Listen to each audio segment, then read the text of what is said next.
A Trieste la lista Pannella Riformatori ha presentato i candidati Franco Paticchio per la proporzionale alla Camera, Marco Gentili e Paola Sain per i collegi uninominali della Camera a Trieste e Salvatore Cusomano per il Senato, sempre nel capoluogo regionale.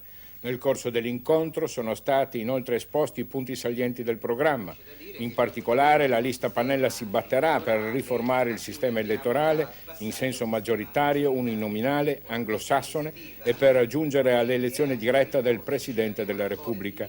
I candidati hanno insistito inoltre sulla necessità di introdurre il liberismo nella scuola, nella sanità, nell'informazione per contrastare quelli che definiscono i falsi progressisti. È stato quindi rilevato che la lista Pannella non ha una struttura da difendere né interessi particolari di un partito azienda. Oltre ai temi dei 13 referendum, il movimento ripropone in questa occasione le precedenti iniziative del Partito Radicale, a cominciare dalla proposta di smilitarizzazione della Guardia di Finanza, che rappresenta uno dei capisaldi della riforma tributaria.